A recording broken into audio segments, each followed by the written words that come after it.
아들 내외가 오는 날은 꼭 현관 앞부터 요란한 소리가 나요. 귀가 먹먹할 정도로 낮은 엔진음은 그 애들이 타고 다니는 외제차의 특징이라고 했습니다. 동네 사람들이 다 내다볼 만큼 위세등등한 소리를 내며 골목으로 들어서는 차를 볼 때마다 저는 저 차가 아들의 것이 아니라 며느리의 것이라는 사실을 새삼 떠올리곤 합니다. 아들 영식이는 운전석이 아니라 언제나 조수석에 앉아 있었거든요. 그날은 제 생일이었습니다. 칠순을 한 해 앞둔 69번째 생일. 영식이는 이틀 전쯤 전화를 걸어 엄마 영미랑 주말에 찾아뵐게요. 맛있는 거 해놓지 마세요.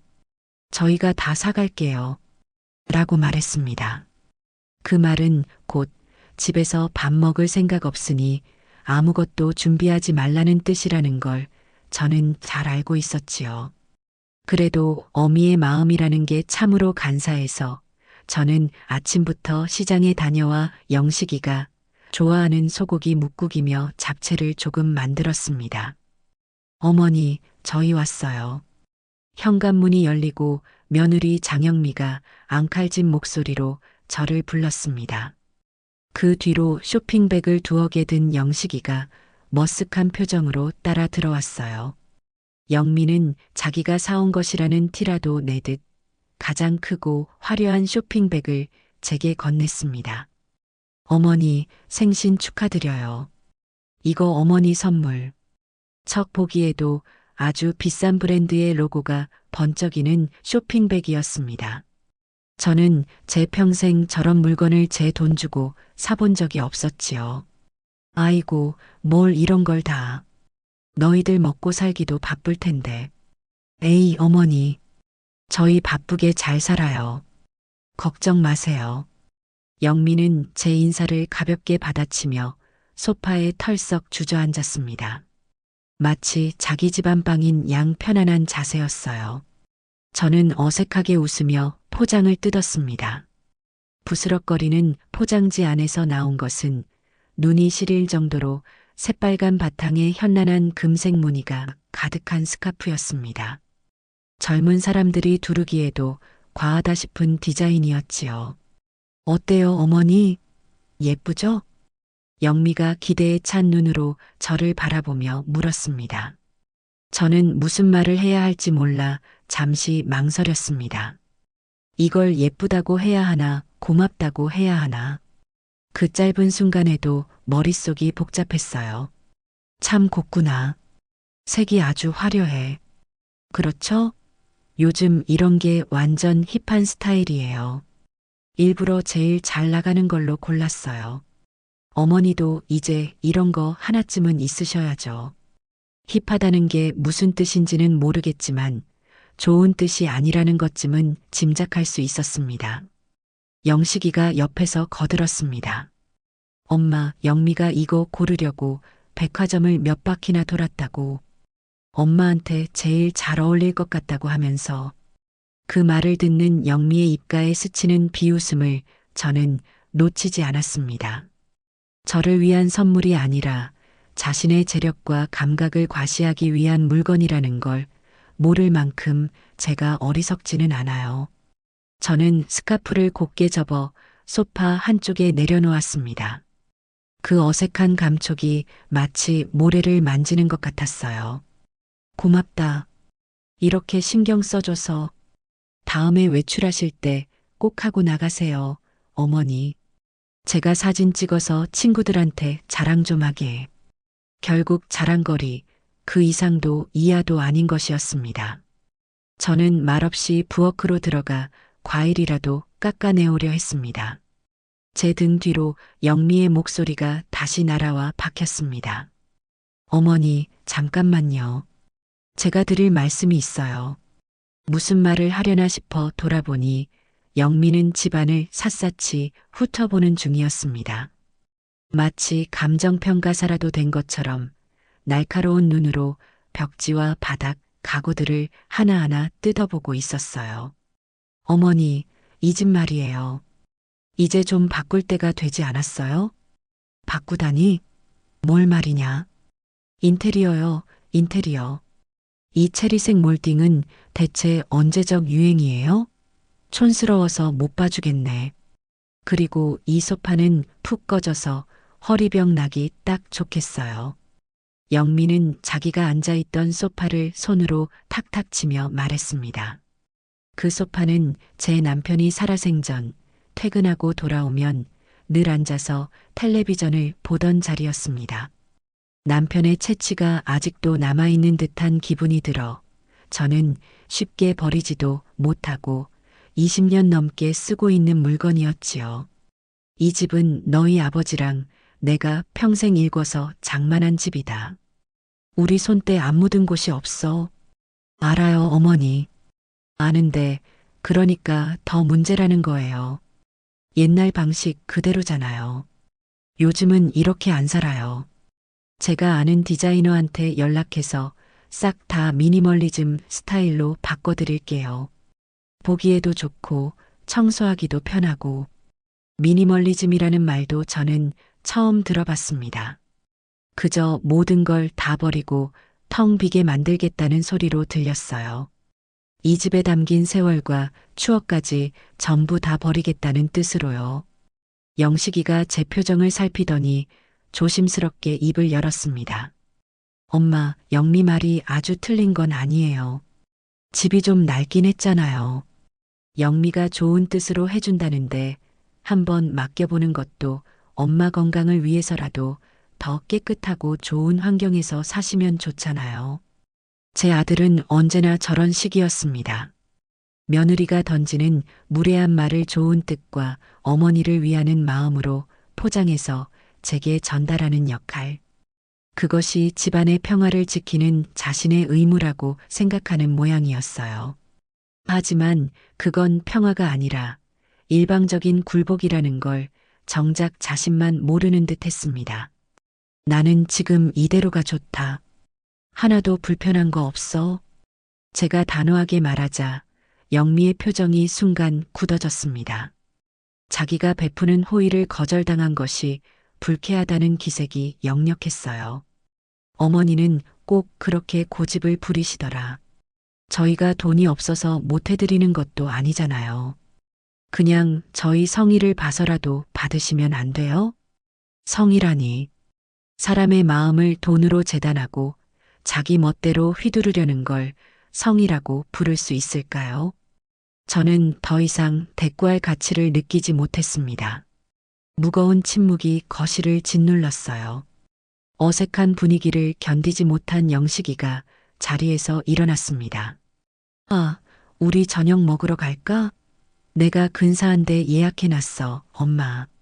됐다. 나는 너희가 사온 케이크나 먹으련다. 너희끼리 오붓하게 먹고 들어가거라. 에이, 엄마. 생신인데 어떻게 그래요? 같이 가요. 어머니가 싫으시다는데 뭘 자꾸 가자고 해. 그냥 우리끼리 가자. 어머니는 집에서 편하게 쉬시는 게 더 좋으신가 보지. 영미가 가방을 챙겨들며 쐐기를 박았습니다. 영식이는 난처한 표정으로 저와 며느리 사이를 오갔지만 결국 제 뜻을 꺾지는 못했습니다. 저는 두 사람이 사온 케이크에 억지로 촛불을 붙이고 영혼 없는 축하 노래를 들었습니다. 영미는 그 와중에도 스마트폰을 꺼내 사진을 몇 장 찍더군요.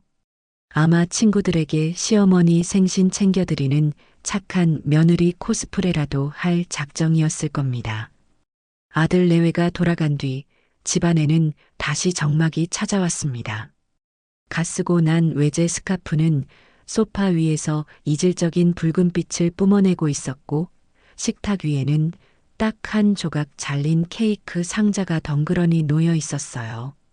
설거지를 하려고 부엌으로 들어서던 저는 식탁 위에서 하얀 봉투 하나를 발견했습니다. 꾸밈없는 흰 봉투 위에는 아무것도 적혀 있지 않았어요. 봉투를 열어보니 빳빳한 5만 원짜리 지폐가 두툼하게 들어 있었습니다. 돈의 액수보다도 저를 더 허탈하게 만든 것은 그 안에 함께 들어있던 작은 메모지였습니다. 어머니, 용돈 쓰세요. 아들의 필체였습니다. 효도란 이름으로 던져진 적선. 저와 남편이 평생을 바쳐 키운 아들은 이제 제 어미의 생일을 돈으로 계산하고 있었습니다. 저는 봉투를 든 채 자리에 주저앉았습니다. 문득 남편 생각이 간절해졌어요. 가난한 살림에도 제 생일이면 잊지 않고 퇴근길에 장미꽃 한 송이라도 사들고 오던 사람. 촌스러운 포장지에 쌓인 작은 귀걸이를 선물하며 당신 고생만 시켜서 미안해. 다음에는 더 좋은 거 사줄게. 라며 제 손을 잡아주던 따뜻한 사람이었습니다. 영식이가 결혼하기 전날 밤 남편의 영정사진 앞에서 저는 혼자 다짐했더랬습니다. 여보, 걱정 마. 우리 아들 당신 목까지 내가 잘 지켜볼게. 저 아이만큼은 기죽지 않고 떵떵거리며 살게 해줄 거야. 돈 많은 집에 장가간다고 했을 때 주변에서는 다들 팔자 고쳤다며 부러워했습니다. 저 역시 아들이 더는 돈 걱정 없이 살 수 있겠다는 생각에 안도했던 것이 사실이에요. 하지만 그 떵떵거리는 삶의 대가가 아들의 영혼을 갉아먹고 어미의 자존심을 짓밟는 것이라면 이야기는 달라집니다. 저는 돈 봉투를 식탁 위에 내려놓았습니다. 그 돈에서는 소고기 묵국 같은 구수한 냄새도 남편이 사온 장미꽃 같은 향기도 나지 않았습니다. 그저 차갑고 비정한 종이 냄새만 날 뿐이었어요. 금으로 만든 개목걸이를 찬다고 해서 개가 주인이 되는 것은 아니지요. 저는 그날 밤 제 아들이 차고 있는 것이 무엇인지 똑똑히 보았습니다. 그리고 결심했습니다. 제 눈에 흙이 들어가기 전까지는 제 아들이 그 목걸이에 질식하게 내버려 두지는 않겠다고. 아직은 때가 아닐 뿐이었습니다. 그날 이후로 한동안 아들 내외의 발길이 뜸했습니다. 아마 제 생일에 와서 보였던 제 떨떠름한 반응과 집을 뜯어 고치겠다는 제안을 단칼에 거절한 것에 대해 며느리의 심기가 꽤나 불편했던 모양이에요. 영식이는 중간에서 눈치를 보느라 그런지 안부 전화만 한두 번 걸어왔을 뿐이었습니다. 전화기 너머로 들려오는 아들의 목소리는 어딘지 모르게 기가 죽어 있었어요. 그러다 한 달쯤 지났을까요? 주말 오후에 별다른 연락도 없이 아들 내외가 들이닥쳤습니다. 이번에는 빈손이 아니더군요. 며느리는 고급 과일 가게에서나 볼 법한 커다란 나무 상자에 담긴 과일 바구니를 들고 있었습니다. 포장만 번지르르 했지 그 안의 과일들은 이미 마트에서 시들어가던 것들과 별반 다를 바 없어 보였지만요. 어머니 근처에 볼일 보러 왔다가 잠깐 들렀어요. 이거 드세요. 영미는 과일 바구니를 식탁 위에 올려놓으며 말했습니다. 그 태도는 여전히 퉁명스러웠지만 그래도 지난번보다는 저를 의식하는 듯한 기색이 아주 희미하게나마 느껴졌어요. 아마 아들이 중간에서 제 눈치를 보라고 신신당부를 한 것이겠지요. 저는 못 이기는 척 과일을 몇 개 꺼내 깎기 시작했습니다. 거실 소파에 나란히 앉은 아들과 며느리 사이에는 어색한 침묵이 흘렀어요. 그 침묵을 깬 것은 영식이의 주머니에서 울린 요란한 벨소리였습니다.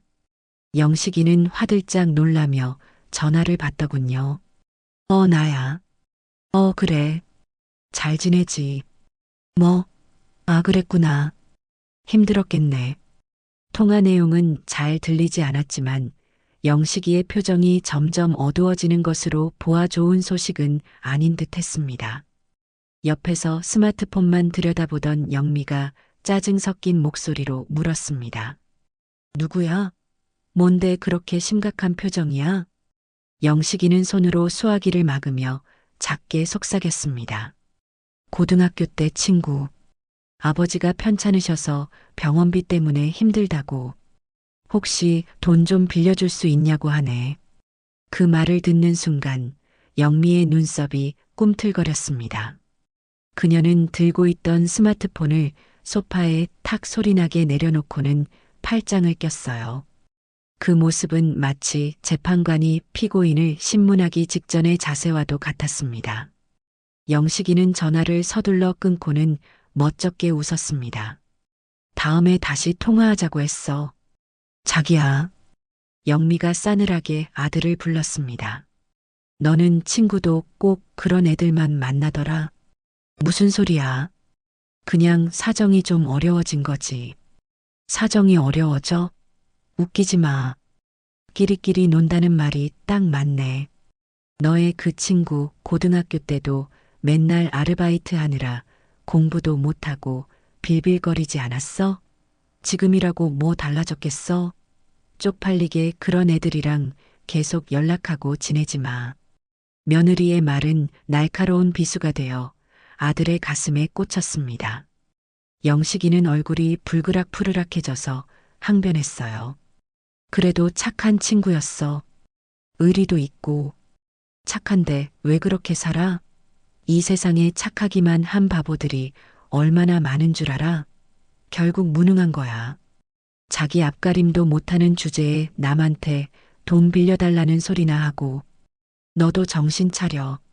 그런 애들이랑 어울리다 보면 너까지 가난한 기운 옮아. 가난한 기운이라니요. 저는 과도를 든 손을 잠시 멈췄습니다. 저 말은 단순히 아들의 친구를 욕하는 것이 아니었습니다. 돈 없는 사람들은 상종 못할 부류이며 너 또한 내 돈이 없었다면 저들과 똑같은 처지였을 거라는 경고와도 같았어요. 아들은 더 이상 아무 말도 하지 못하고 입을 꾹 다물었습니다. 제 아들이 가진 얼마 안 되는 추억과 우정마저 며느리의 돈 앞에서 가차없이 쓰레기 취급을 당하는 순간이었습니다. 그날의 일은 시작에 불과했어요. 며칠 뒤 며느리는 느닷없이 집안 대청소를 해야겠다며 팔을 걷어붙였습니다. 그러고는 제게는 거실에 가만히 앉아 있으라고 하더군요. 저는 영 미심쩍었지만 그래도 며느리가 제 집을 위해 무언가를 하겠다는데 막을 명분도 없어 소파에 앉아 지켜보기만 했습니다. 영미는 고무장갑을 끼고 안방으로 들어가더니 얼마 지나지 않아 먼지 쌓인 상자 몇 개를 들고 나왔습니다. 그 상자 안에는 제가 시집올 때부터 간직해온 낡은 앨범들이 들어 있었어요. 제 남편과 저의 풋풋했던 연애 시절 사진부터 갓 태어난 영식이를 안고 찍은 흑백 사진, 영식이가 처음 걸음마를 떼고 유치원에 가고 상장을 받아와 환하게 웃던 모습까지 제 인생의 모든 희로애락이 그 앨범들 속에 고스란히 담겨 있었습니다. 어머니, 이런 건 이제 좀 버리시죠. 영미는 앨범들을 거실 바닥에 아무렇게나 내려놓으며 말했습니다.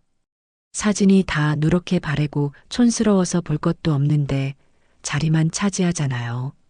제가 나중에 시간 날 때 스캔해서 디지털 파일로 만들어 드릴 테니 이건 그냥 버려요. 저는 심장이 쿵 내려앉는 것 같았습니다. 저 앨범들은 단순한 사진첩이 아니에요.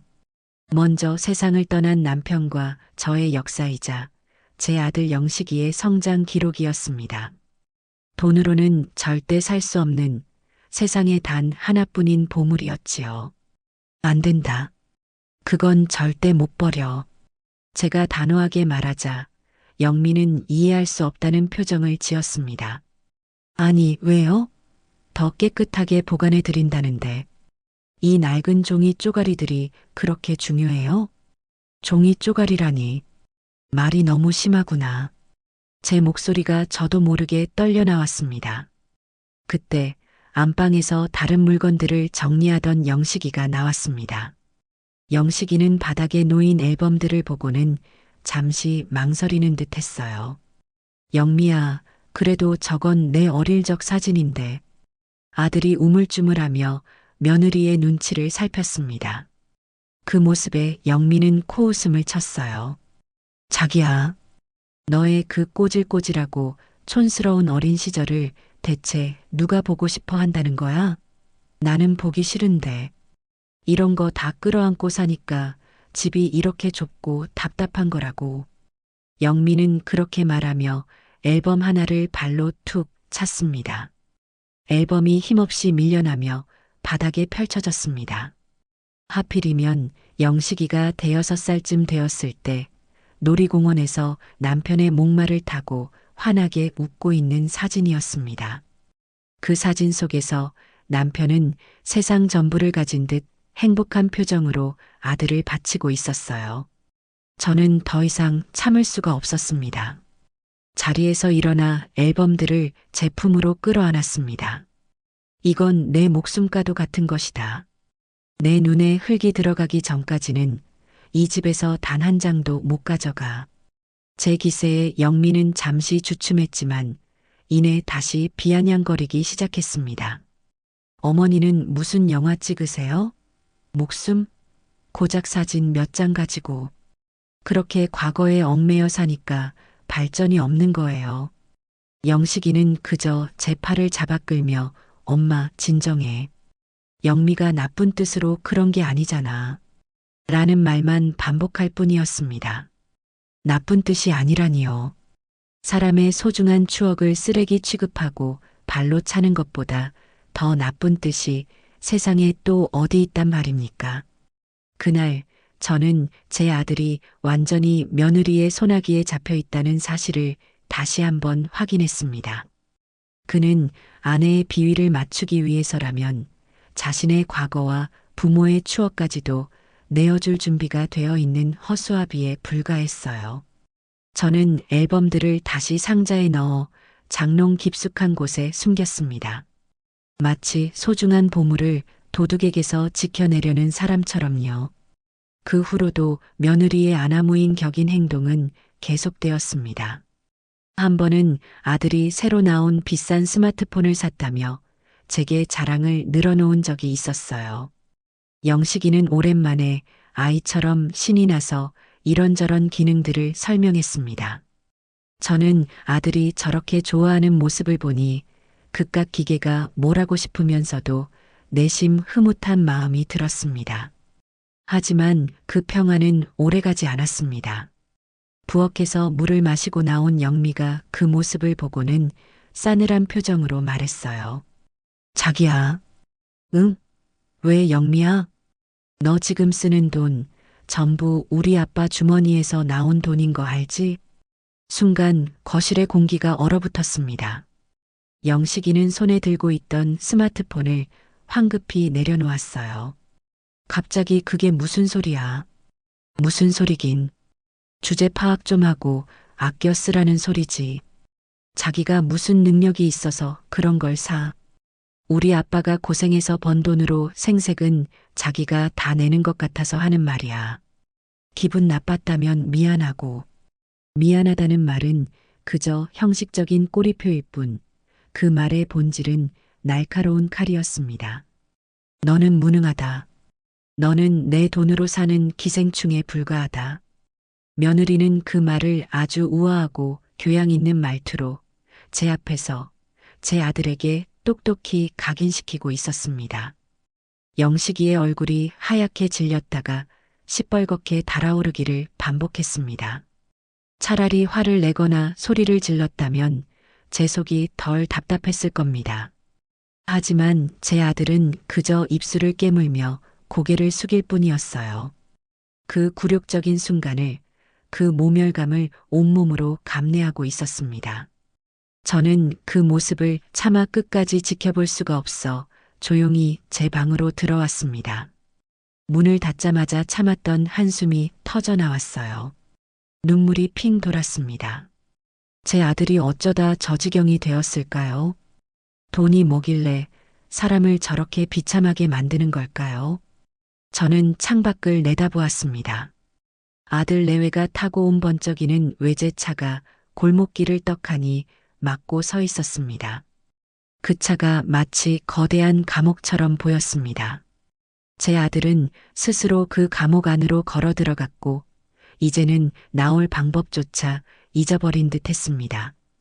그리고 저는 늙고 힘없는 어미는 그저 창밖에서 아들이 갇힌 감옥을 바라보는 것 말고는 할 수 있는 일이 아무것도 없었습니다.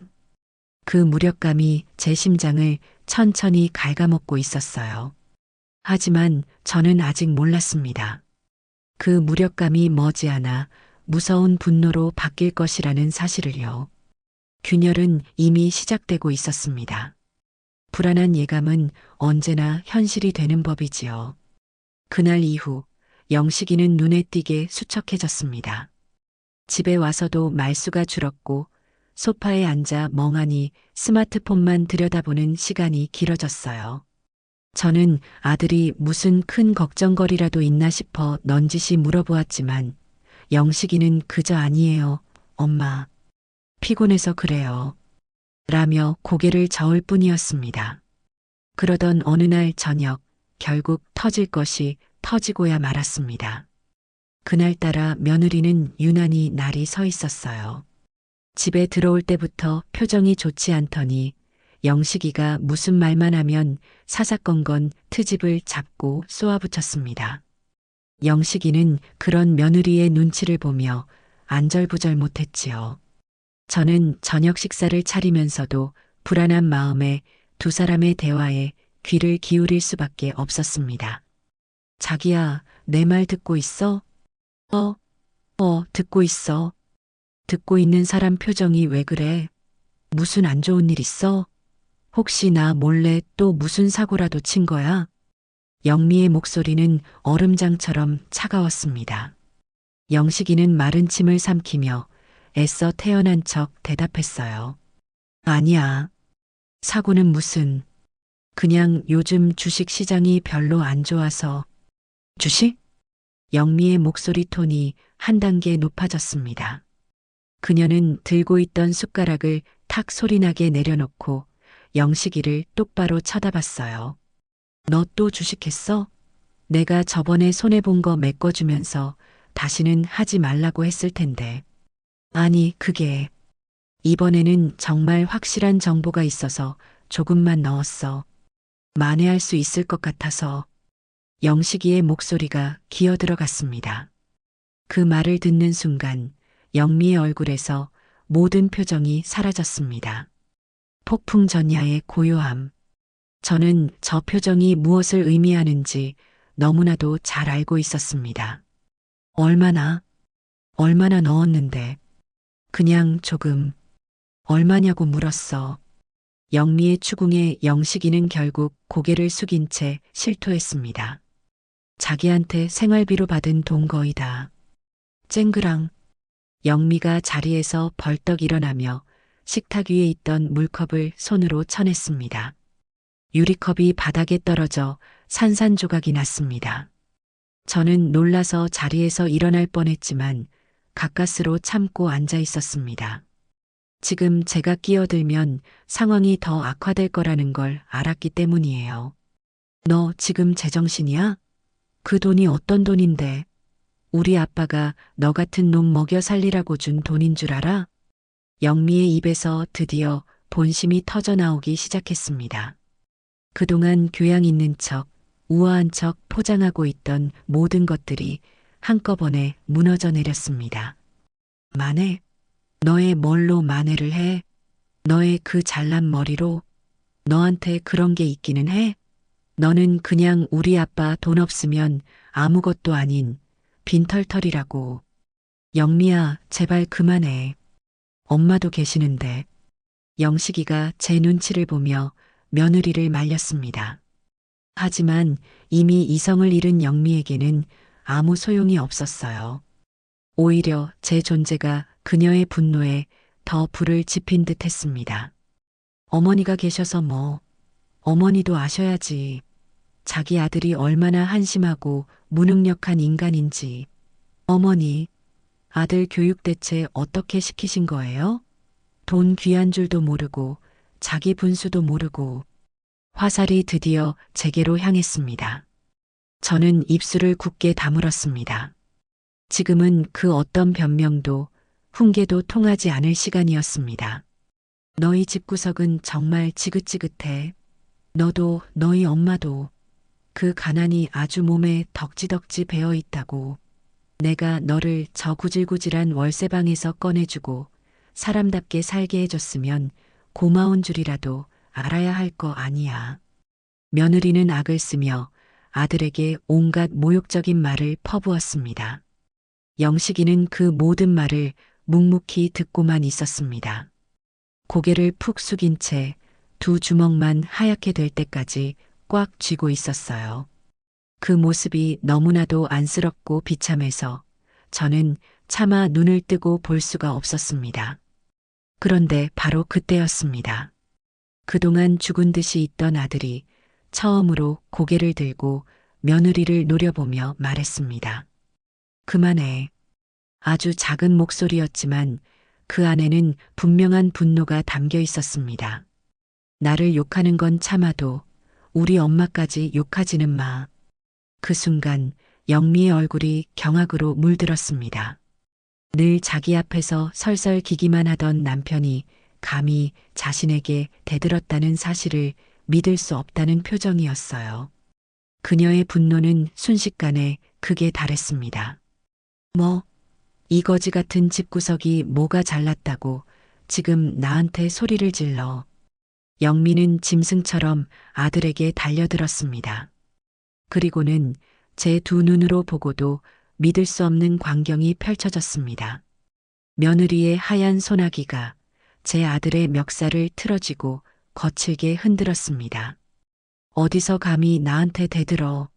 너 오늘 죽어볼래? 세상이 멈췄습니다. 제 귀에는 아무 소리도 들리지 않았습니다. 오직 제 아들이, 제 배 아파 낳은 하나뿐인 아들이 돈 많은 집안에서 오냐오냐 자란 저 계집에게 멱살을 잡힌 채 속수무책으로 흔들리는 모습만이 보일 뿐이었습니다. 아들의 얼굴에는 당혹감과 수치심, 그리고 깊은 절망이 뒤섞여 있었습니다. 그 눈동자가 저를 향했습니다. 엄마라고 부르는 듯한 그 처절한 눈빛. 그 순간 제 머릿속에서 무언가 툭하고 끊어지는 소리가 났습니다. 지난 세월 아들 내외에게 받았던 모든 서름과 무시, 멸시가 한꺼번에 터져 나왔습니다. 남편을 일찍 여의고 억척같이 아들 하나만 바라보며 살아온 제 인생이 통째로 부정당하는 기분이었습니다. 제 안에서 뜨거운 것이 울컥 치밀어 올랐습니다. 그것은 슬픔도 억울함도 아니었습니다. 오직 시뻘건 불덩이 같은 분노였습니다. 내 자식을 지키지 못했다는 자책감과 감히 내 자식을 건드린 저것에 대한 증오가 뒤섞인 원초적인 어미의 분노였습니다. 저는 자리에서 벌떡 일어났습니다. 제 몸이 제 것이 아닌 것처럼 느껴졌어요. 70평생 단 한 번도 느껴보지 못했던 차가운 분노가 제 온몸을 지배하고 있었습니다. 이제 더 이상 참을 이유가 없었습니다. 더 이상 물러설 곳도 없었어요. 저것은 더 이상 제 며느리가 아니었습니다. 제 아들의 인생을 망가뜨리고 제 가슴에 대못을 박은 원수일 뿐이었습니다. 짐승의 시간이었습니다. 그리고 그 짐승은 바로 저 자신이었습니다. 제 몸이 어떻게 움직였는지 기억나지 않아요. 번개라도 맞은 것처럼 저는 믿을 수 없는 속도로 두 사람에게 달려들었습니다. 제 눈에는 오직 아들의 멱살을 움켜쥔 며느리의 하얀 손목만이 보였습니다. 저는 그 손목을 잇는 힘껏 잡아챘습니다. 아! 영미가 짧은 비명을 질렀습니다. 제 소나기에 잡힌 그녀의 손목에서 뼈가 으스러지는 소리가 나는 듯 했어요. 70평생 농사일과 굳은 일로 다져진 제 손의 악력은 온실 속 화초처럼 자란 며느리가 감당할 수 있는 수준이 아니었습니다. 그 손 내 아들 몸에서 당장 떼지 못해. 제 입에서 나온 것은 제 목소리가 아니었습니다. 땅 밑에서부터 끓어오르는 듯한 낮고 서늘한 소리였습니다. 제 기세에 눌린 며느리가 저도 모르게 아들의 멱살을 잡았던 손을 놓았습니다. 그 순간을 놓치지 않고 저는 남은 한 손을 번쩍 들어 올렸습니다. 그리고 제 손바닥이 공기를 가르는 날카로운 소리와 함께 며느리의 뺨을 정확하게 후려쳤습니다. 짝! 거실 전체가 울릴 만큼 크고 청명한 소리였습니다. 영미는 그대로 바닥에 나동그라졌습니다. 그녀는 제 뺨을 감싸쥐고는 무슨 일이 일어났는지 이해하지 못하겠다는 표정으로 저를 올려다보았어요. 그 동그랗게 뜬 눈에는 경악과 함께 생전 처음 느껴보는 듯한 공포가 서려 있었습니다. 아들 영식이도 마찬가지였습니다.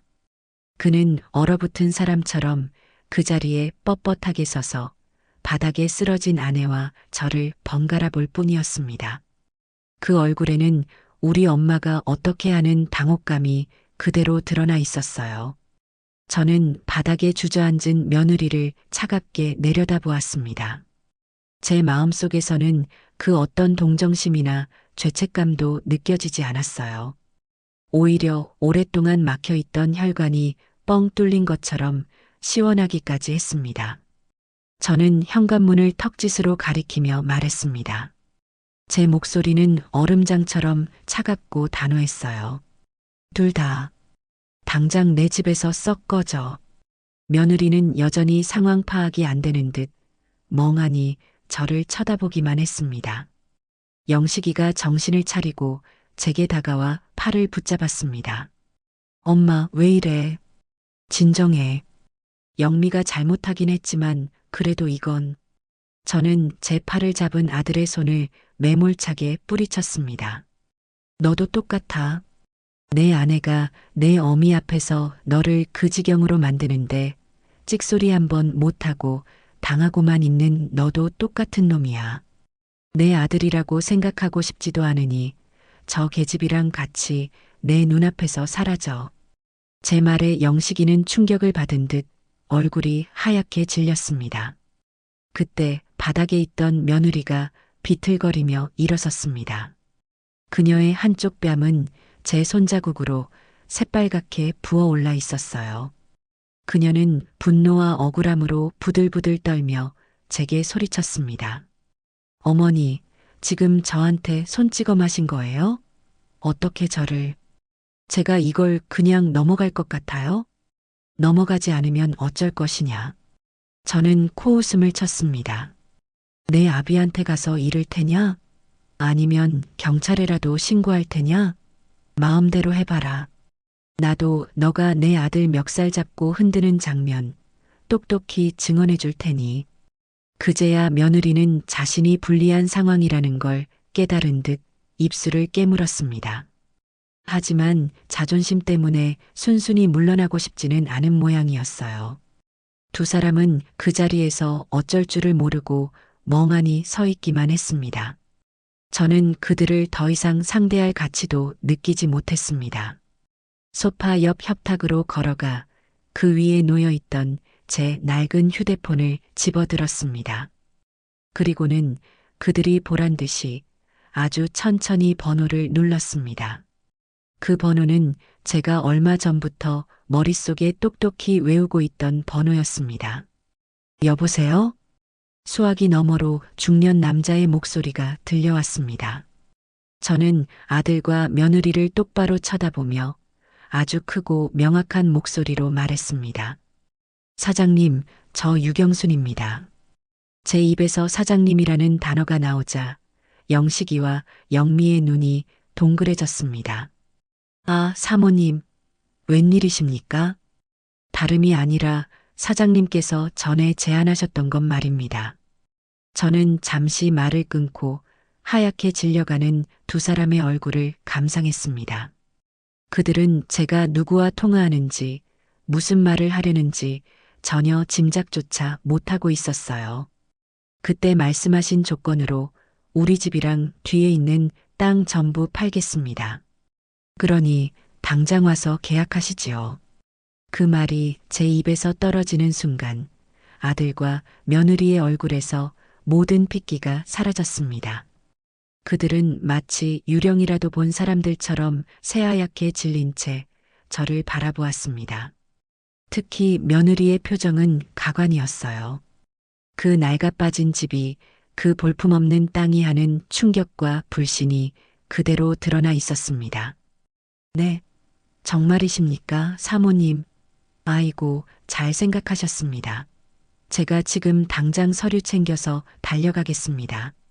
수화기 너머에서 흥분한 남자의 목소리가 들려왔습니다. 저는 전화를 끊고 휴대폰을 다시 협탁 위에 내려놓았습니다. 그리고 두 사람을 향해 다시 한번 말했습니다.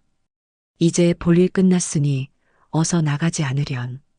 너희들이 그토록 무시하고 촌스럽다고 비웃던 이 집, 이제 곧 팔려서 없어질 몸이니 더는 너희들이 발 붙일 곳도 없다는 소리다. 저는 제 안에서 숨겨져 있던 발톱을, 아주 오랫동안 잊고 있던 제 날카로운 발톱을 드디어 드러냈습니다. 그동안 저를 늙고 힘없는 노인네로만 알았던 아들과 며느리는 그제야 자신들이 건드리지 말아야 할 것을 건드렸다는 사실을 깨달은 듯 했습니다. 하지만 이미 늦었어요. 엎질러진 물은 다시 담을 수 없고 한번 돌아선 어미의 마음은 그 무엇으로도 되돌릴 수 없는 법이니까요. 제 기나긴 반격은 이제 막 시작되었을 뿐이었습니다. 제가 부동산 사장과 통화를 마쳤을 때 거실의 공기는 핏물 빠진 생선처럼 차갑고 축축하게 가라앉아 있었습니다. 아들 영식이와 며느리 영미는 마치 시간이 멈춘 조각상처럼 저를 바라보는 그 자세 그대로 굳어 있었어요. 두 사람의 얼굴에는 당혹감과 불신, 그리고 아주 희미하게 떠오르는 공포가 뒤섞여 있었습니다. 특히 며느리의 표정은 볼만했지요.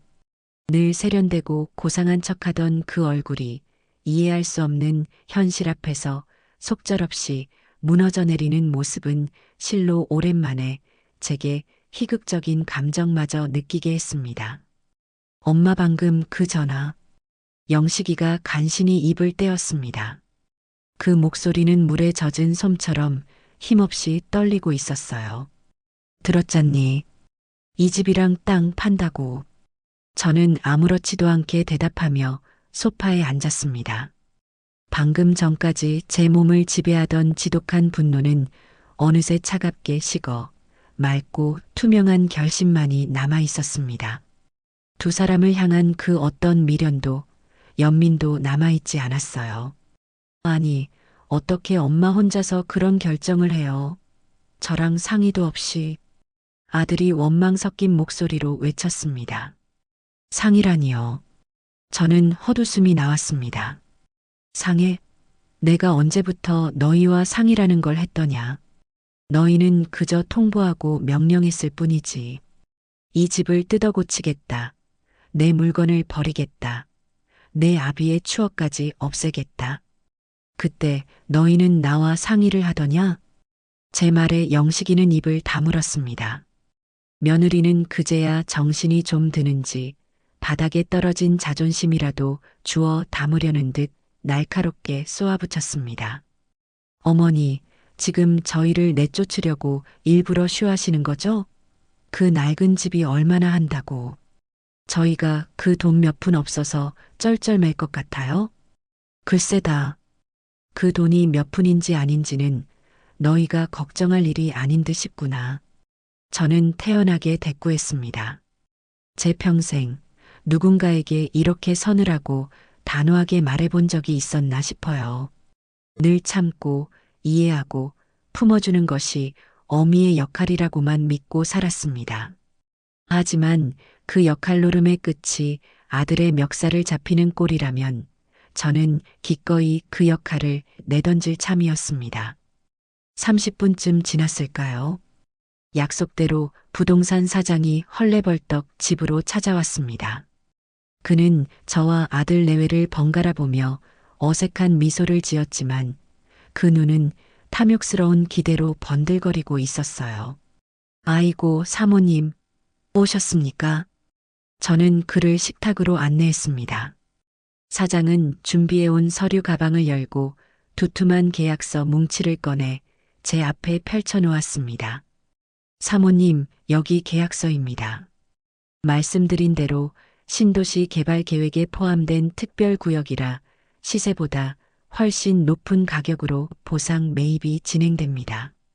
이 금액이면 사장이 계약서에 적힌 금액을 손가락으로 가리켰습니다. 그 숫자를 본 며느리의 눈이 믿을 수 없다는 듯 커졌습니다. 그녀는 자기도 모르게 한 걸음 다가와 계약서를 뚫어져라 쳐다보았어요. 그녀가 그토록 무시하고 촌스럽다고 비웃었던 이 낡은 집과 쓸모없어 보이던 밭대기의 가치가 자신이 아버지에게서 받아 쓰는 용돈 따위와는 비교도 되지 않는 액수라는 사실을 깨닫는 순간이었을 겁니다. 말도 안 돼. 영미가 작게 중얼거렸습니다. 그 목소리에는 충격과 함께 자신이 놓쳐버린 것에 대한 노골적인 아쉬움이 묻어났습니다.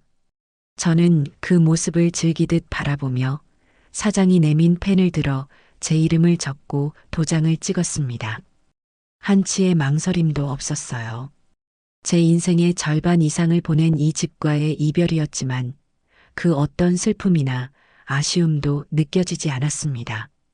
오히려 낡고 무거운 족쇄를 끊어내는 듯한 해방감마저 들었습니다. 계약이 끝나고 사장이 돌아가자 집안에는 다시 한번 무거운 침묵이 내려앉았습니다. 며느리는 마치 혼이라도 나간 사람처럼 멍하니 서 있었고 아들은 사색이 된 얼굴로 저를 바라보았습니다. 엄마, 정말 파신 거예요? 이제 우리 어디서 살아요? 우리라니. 너는 저 계집과 살지 않느냐? 그리고 나는 이제부터 나 혼자 살 생각이다. 저는 자리에서 일어나 안방으로 들어갔습니다. 그리고는 장롱을 열어 가장 작은 여행 가방 하나를 꺼냈어요. 속옷 몇 벌과 낡은 옷가지 몇 개, 그리고 남편과 함께 찍은 사진 한 장. 제가 챙긴 것은 그것이 전부였습니다. 이 집에 있는 다른 모든 것들은 이제 저와 아무 상관없는 물건들이었습니다. 제가 가방을 들고 나오자 아들이 다급하게 제 앞을 막아섰습니다. 엄마, 어디 가시게요? 제발 이러지 마세요. 제가 잘못했어요.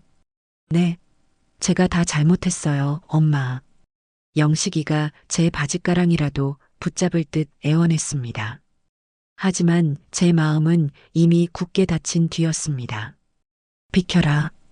너와 더 이상 할 말 없다. 어머니. 그때 등 뒤에서 며느리가 날카롭게 저를 불렀습니다. 이렇게까지 하셔야겠어요? 저희한테 한마디 상의도 없이 집을 팔아버리고 이제 와서 저희더러 길바닥에 나앉으라는 거잖아요. 이건 너무하신 거 아니에요? 저는 천천히 뒤를 돌아 며느리를 보았습니다. 길바닥? 너희가 왜 길바닥에 나앉지? 너는 번듯한 너희 집이 있지 않느냐.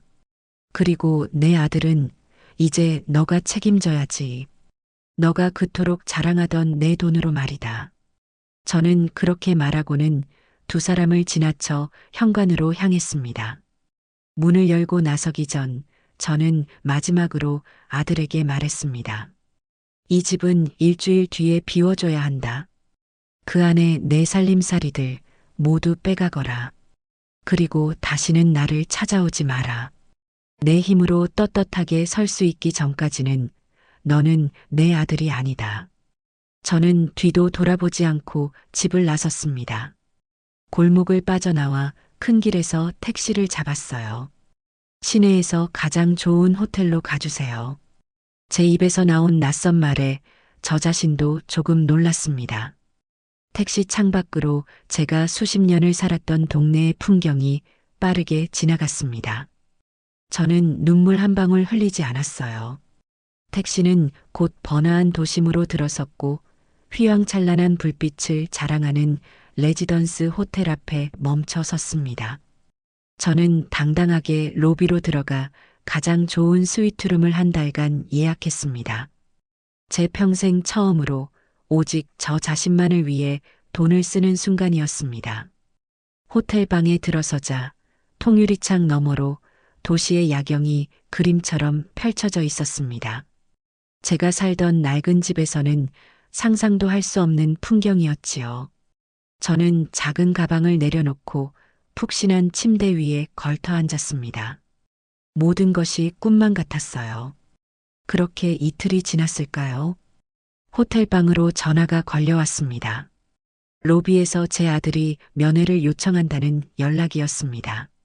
저는 잠시 망설이다 들어오게 하라고 했습니다. 얼마 지나지 않아 영식이가 초췌한 모습으로 방 안으로 들어섰습니다. 그새 수염도 까칠하게 자랐고 입고 있는 옷은 구겨져 있었어요. 아마 이틀 동안 집에도 못 들어가고 밖을 떠돈 모양이었습니다. 영식이는 제 앞에 서자마자 소리를 내며 무릎을 꿇었습니다. 엄마, 제가 다 잘못했어요. 정말이에요. 제가 죽일 놈이에요. 아들은 그렇게 말하며 엎드려 울기 시작했습니다. 하지만 저는 그 눈물에 조금도 마음이 흔들리지 않았어요. 일어나거라. 남자가 함부로 무릎 꿇는 거 아니다. 아니에요, 엄마. 저는 엄마 앞에서 평생 무릎 꿇고 살아도 모자란 놈이에요. 제발 화 푸세요. 네. 저는 소파에 앉아 아들을 차갑게 내려다보았습니다. 너는 지금 나에게 용서가 필요한 것이냐? 아니면 내 돈이 필요한 것이냐? 제 질문에 아들의 울음소리가 순간 멎었습니다. 그는 고개를 들고 저를 바라보았어요. 그 흔들리는 눈동자 속에서 저는 답을 읽을 수 있었습니다. 솔직하게 말해보거라. 영미한테 쫓겨났지? 갈 곳도 돈도 없으니 나를 찾아온 게 아니냐? 영식이는 아무 말도 하지 못하고 다시 고개를 숙였습니다. 그것은 긍정의 의미였지요. 저는 깊은 한숨을 내쉬었습니다. 제 아들은 아직도 정신을 차리지 못했습니다. 그는 자신의 잘못을 뉘우치러 온 것이 아니라 그저 새로운 돈줄을 찾아온 것뿐이었습니다. 돌아가거라. 너에게 줄 돈은 단 한 푼도 없다. 엄마. 그리고 변호사를 한 명 알아보았다. 유능하고 아주 공격적인 사람으로. 조만간 그 사람에게서 연락이 갈 것이야. 너희 이혼 문제를 처리해 줄 사람이니 그때는 내빼지 말고 똑바로 마주하거라. 저는 제 할 말만 하고 자리에서 일어났습니다. 영식이는 망연자실한 표정으로 바닥에 주저앉아 있었어요. 돈의 주인이 바뀌자 모든 관계의 역학도 변하고 있었습니다. 저는 이제 더 이상 돈에 휘둘리는 늙은 어미가 아니었습니다. 그 돈을 무기로 제 인생을 망가뜨린 것들에게 철저한 대가를 치르게 할 생각이었습니다. 제 반격의 서막은 이제부터 시작이었습니다.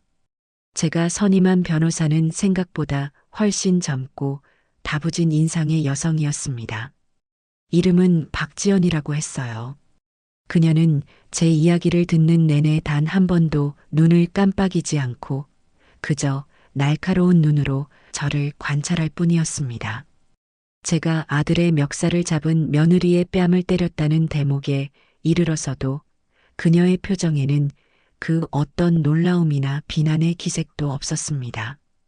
모든 이야기를 마쳤을 때 그녀는 비로소 입을 열었습니다. 어머님, 정말 대단하시네요. 그것은 비꼬는 말이 아니었습니다. 진심 어린 감탄이 묻어나는 목소리였어요.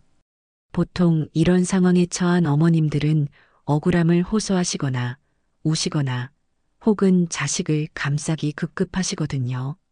그런데 어머님께서는 처음부터 끝까지 조금의 흔들림도 없으셨어요. 무엇을 원하시는지, 어떻게 싸워야 하는지 정확히 알고 계십니다. 그래서 이길 수 있겠습니까? 제가 묻자 박 변호사는 자신감 넘치는 미소를 지었습니다. 이기는 건 당연하고요. 어떻게, 얼마나 철저하게 이길 것인지를 고민해야 하는 싸움입니다. 상대방은 돈과 권력을 가졌을지 모르지만 어머님께는 그보다 더 강한 무기가 있습니다. 바로 진실과 명분이지요. 그녀와의 상담은 제게 큰 힘이 되었습니다. 혼자서는 막막하기만 했던 싸움에 든든한 아군을 얻은 기분이었습니다. 저는 모든 것을 박 변호사에게 위임하고 호텔에서 조용히 때를 기다렸습니다. 예상은 빗나가지 않았습니다. 며칠 지나지 않아 박 변호사에게서 연락이 왔습니다. 며느리, 아니, 이제는 상대방이라고 불러야 할 그 여자 측 변호사에게서 내용 증명이 도착했다는 것이었습니다. 내용은 뻔했지요. 제가 며느리를 폭행했으니 정식으로 사과하고 정신적 피해 보상을 하라는 것이었습니다. 만약 응하지 않을 시 형사고소도 불사하겠다는 협박도 잊지 않았더군요. 뻔뻔하기 짝이 없군. 저는 헛웃음을 쳤습니다. 박 변호사 역시 제 말에 동의한다는 듯 고개를 끄덕였습니다. 적반하장이죠. 하지만 예상했던 수순입니다. 자신들이 피해자라는 프레임을 먼저 선점하려는 속셈이에요. 하지만 걱정 마십시오. 저희는 이것보다 훨씬 더 강력한 카드로 응수할 겁니다. 박 변호사는 제 아들 영식이의 이름으로 작성된 이혼 소장을 보여주었습니다. 소장의 내용은 제가 그동안 겪었던 모든 일들을 바탕으로 작성되어 있었습니다. 며느리의 상습적인 폭언과 시어머니에 대한 모욕, 남편의 가족과 친구들을 무시하며 자존감을 짓밟았던 행위들, 그리고 결정적으로 남편의 멱살을 잡고 위협을 가한 행위까지 모든 것이 날짜와 시간, 장소까지 특정되어 상세하게 기록되어 있었어요. 그리고 소장의 마지막에는 혼인 파탄의 주된 책임이 아내에게 있음을 명시하며 상당한 액수의 위자료와 재산 분할을 청구한다는 내용이 적혀 있었습니다. 이 소장이 접수되면 저쪽도 더 이상 피해자 코스프레는 하기 힘들 겁니다. 이제부터는 진흙탕 싸움이 시작되는 거죠. 그리고 저희는 그 싸움에서 이길 준비가 되어 있습니다. 박 변호사의 말대로 이혼 소장이 접수되자 상대방 측은 당황한 기색이 역력했습니다. 그들은 제가 그저 돈 몇 푼에 합의해 줄 늙고 힘없는 노인이라고 생각했겠지요. 하지만 제 뒤에 젊고 공격적인 변호사가 버티고 서서 자신들의 치부를 낱낱이 공격해오자 적잖이 당황한 모양이었습니다. 하지만 그들의 집안이 가진 힘을 무시할 수는 없었습니다. 며느리의 아비는 중소기업을 운영하는 그 지역에서는 꽤나 영향력 있는 인물이었습니다. 그들은 돈과 인맥을 이용해 재판을 자신들에게 유리한 방향으로 끌고 가려 할 것이 분명했어요. 박 변호사도 그 점을 우려했습니다. 어머님, 재판이 길어지면 저희에게 불리해질 수도 있습니다. 저쪽은 어떻게든 시간을 끌며 저희를 지치게 만들려 할 겁니다. 결정적인 한 방이 필요합니다. 결정적인 한 방. 저는 그 말이 무엇을 의미하는지 잘 알고 있었습니다. 사람을 하나 알아봐 주십시오. 믿을만하고 입이 무거운 사람으로. 제 말에 박 변호사는 잠시 저를 바라보더니 이내 고개를 끄덕였습니다. 그녀는 제 의도를 정확히 파악하고 있었어요. 며칠 후 박 변호사는 제게 한 남자를 소개해 주었습니다. 전직 형사 출신으로 지금은 흥신소를 운영하고 있다는 중년의 남자였습니다. 저는 그에게 며느리 장영미의 사진과 함께 두둑한 현금 봉투를 건넸습니다. 이 여자의 모든 것을 알아봐 주세요. 누구를 만나는지, 어디를 가는지, 무엇을 하는지. 사소한 것 하나라도 놓치지 말고요. 남자는 돈 봉투를 받아들고는 말없이 고개를 끄덕이고 사라졌습니다. 돈으로 사람의 뒷조사를 한다는 것이 썩 내키는 일은 아니었지만 짐승들과 싸우기 위해서는 저 역시 짐승이 되어야만 했습니다. 깨끗하고 고상한 방법만으로는 저 거대한 벽을 무너뜨릴 수 없다는 것을 저는 이미 깨달은 뒤였습니다. 시간은 생각보다 오래 걸리지 않았습니다.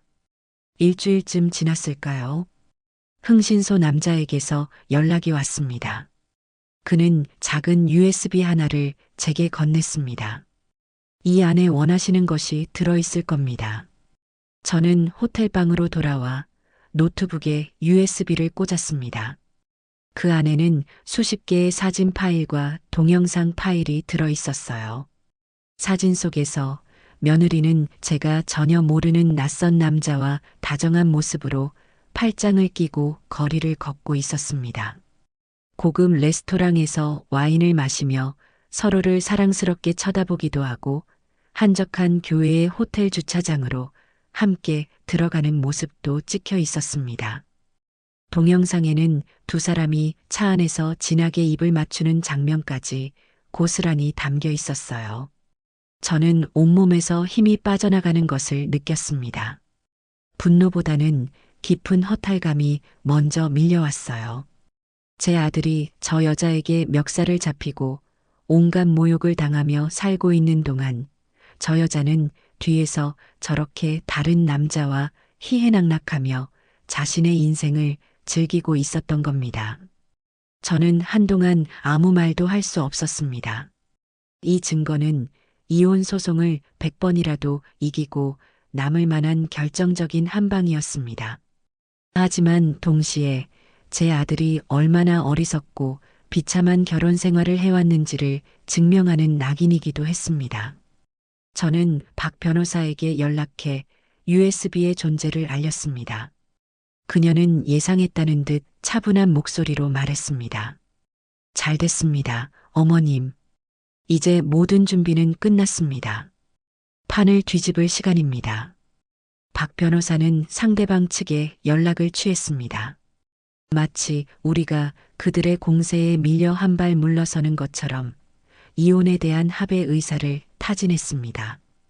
그러면서 양측 변호사만 참석하는 딱딱한 자리 대신 당사자들이 직접 만나 감정을 풀고 원만하게 합의를 보는 자리를 만들자고 제안했어요. 아니나 다를까 약이 오를 대로 오른 며느리와 그 아비는 제안을 덥석 물었습니다. 자신들이 승기를 잡았다고 확신했겠지요. 그들은 자신들의 변호사를 대동하고 기세등등하게 합의 장소에 나타날 것이 분명했습니다. 덫은 놓아졌습니다. 이제 사냥감이 제 발로 덫 안으로 걸어 들어오기만 기다리면 되는 것이었습니다. 제 길고 길었던 반격의 서막은 이제 곧 화려한 막을 내릴 준비를 하고 있었습니다. 약속 장소는 호텔 최상층에 있는 스카이라운지였습니다. 박 변호사가 일부러 그곳으로 정했어요. 우리의 여유와 자신감을 보여주기 위한 일종의 심리전이었지요. 저는 약속 시간보다 조금 일찍 도착해 도시의 전경이 한눈에 내려다 보이는 창가 자리에 앉았습니다. 박 변호사는 제 옆에서 조용히 서류를 검토하고 있었습니다. 얼마 지나지 않아 며느리 장영미와 그녀의 아버지, 그리고 웬만한 법무법인 대표는 되어 보이는 중년의 변호사까지 세 사람이 거만한 표정으로 라운지 안으로 들어섰습니다. 영미는 저를 발견하고는 콧방귀를 뀌며 제 맞은편 소파에 털썩 주저앉았습니다.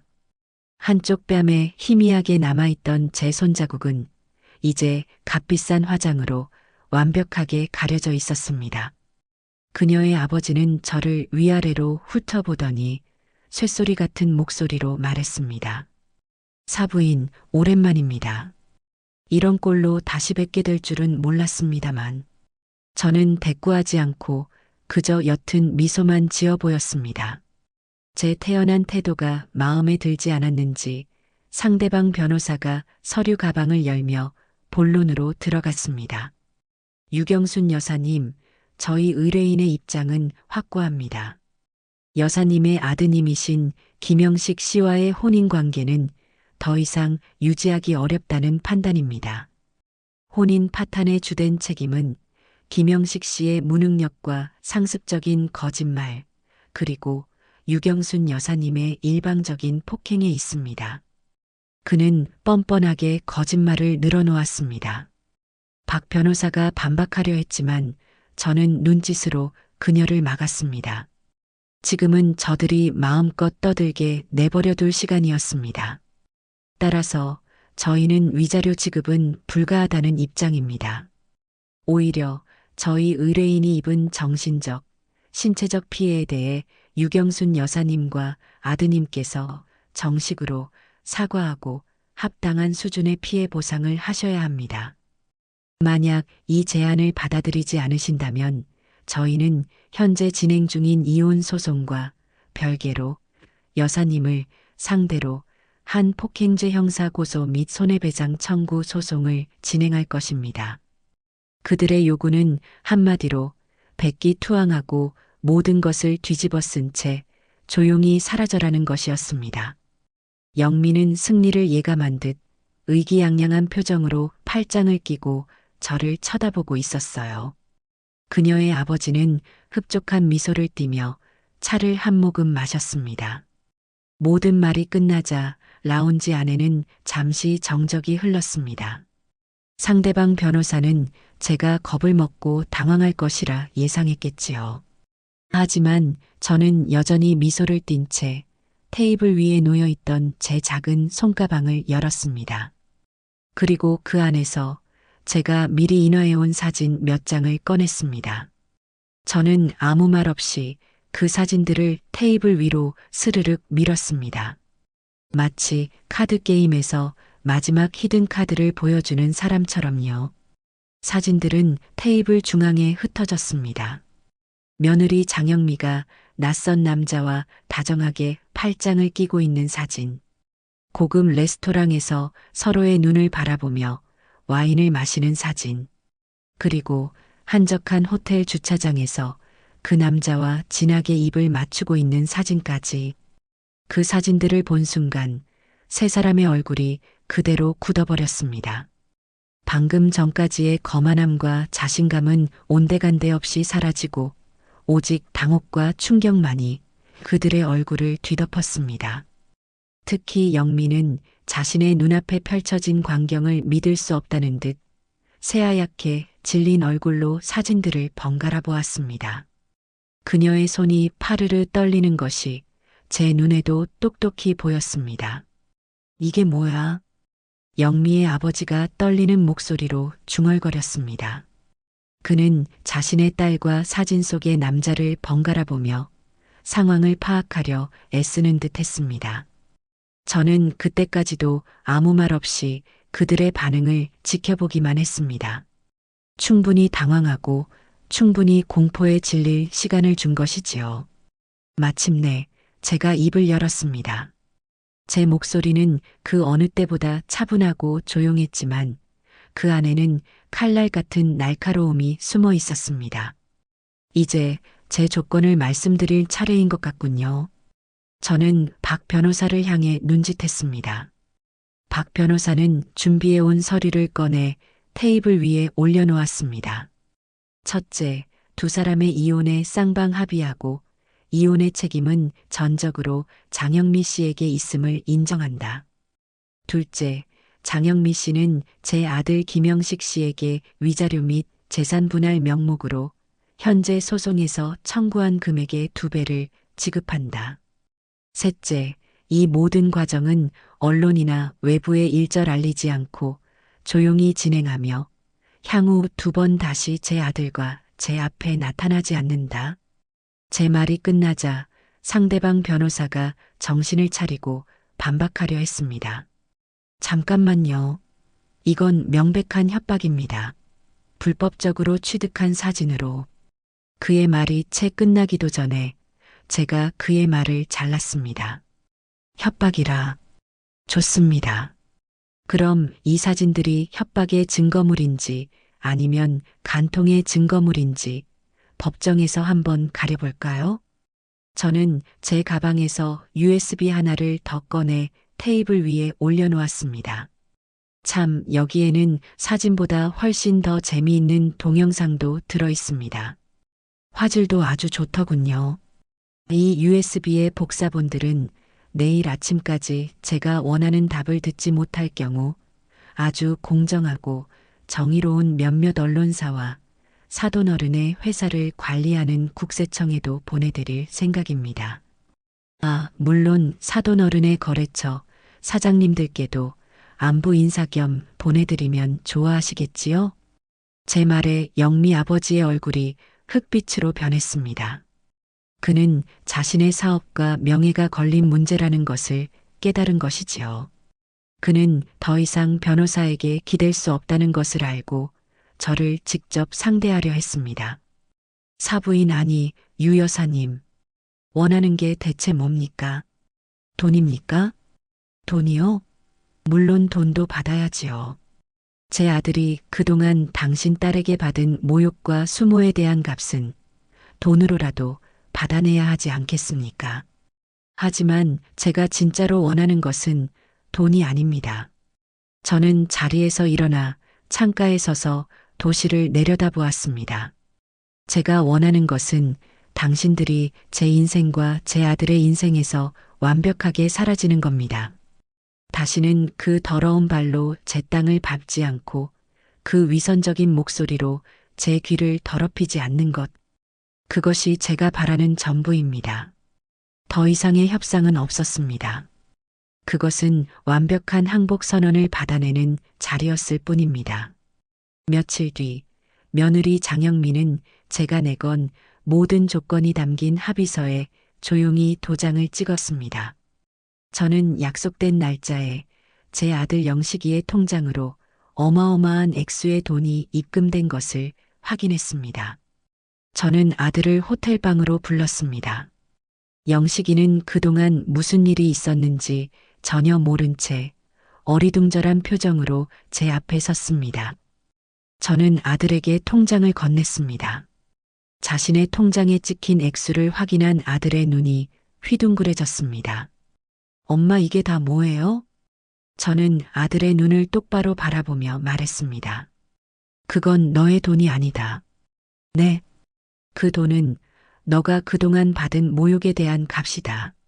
너가 한심하고 무능력한 남편이었던 것에 대한 대가이며 너의 어미가 뺨을 맞아가며 너를 지켜낸 값이다. 그러니 네 능력으로 번 돈인 양 착각하고 함부로 손 뗄 생각은 꿈에도 하지 마라. 제 아들 영식이는 제 손에 들린 통장을 보고도 한동안 그 의미를 제대로 이해하지 못하는 듯 했습니다. 아니, 이해하고 싶지 않았다는 표현이 더 맞을 겁니다. 그는 마치 사막에서 오아시스를 발견한 사람처럼 그 숫자들이 만들어낼 신기루에 완전히 매료되어 있었어요. 그는 아이처럼 해벌쭉 웃으며 제게 물었습니다. 엄마, 이게 정말 다 제 돈이에요? 영미가 아니, 그 여자가 정말 이 돈을 준 거예요? 그 목소리에는 그동안의 서름이나 분노 따위는 조금도 남아있지 않았습니다. 오직 돈에 대한 탐욕과 흥분만이 가득했지요. 저는 그 모습을 보며 제 마음이 싸늘하게 식어가는 것을 느꼈습니다. 그래. 와, 대박이다. 엄마, 진짜 고마워요. 역시 우리 엄마가 최고예요. 이제 이 돈으로 우리 강남에 그동안 보고 다녔던 그 아파트도 살 수 있고요. 제 차도 이번에 새로 나온 걸로 바꾸고, 엄마 차도 제가 한 대 뽑아드릴게요. 우리 이제 다시 시작하는 거예요. 아들은 이미 그 돈으로 무엇을 할지 장밋빛 미래를 A4 용지 빼곡히 채울 기세로 떠들어댔습니다. 그가 말하는 우리라는 단어 속에 저는 없었습니다. 그는 오직 자기 자신만의 왕국을 재건할 꿈에 부풀어 있었어요. 저는 그 한심하고 철없는 독백을 아무 말 없이 끝까지 지켜보았습니다. 그의 꿈이 최고조에 달했을 무렵 저는 차갑게 그 꿈을 깨뜨렸습니다. 그 통장, 이리 내놓거라. 네. 네. 여기요. 엄마도 한번 보세요. 숫자가 몇 개인지 세어지지도 않아요. 영식이는 아무 의심 없이 제게 통장을 건넸습니다. 저는 그 통장을 받아들고는 그의 눈앞에서 아주 천천히 힘을 주어 반으로 찢어버렸습니다. 두꺼운 종이가 우두둑하는 소리를 내며 찢어지는 소리는 아들의 황홀했던 꿈이 박살나는 소리와도 같았습니다. 엄마, 지금 뭐 하시는 거예요? 영식이의 얼굴에서 웃음기가 싹 가셨습니다. 그는 믿을 수 없다는 표정으로 제 손에 들린 찢어진 통장 조각과 저를 번갈아 보았습니다. 그 눈동자가 공포로 흔들리기 시작했어요. 내가 아까 말했을 텐데. 그 돈은 너의 돈이 아니라고.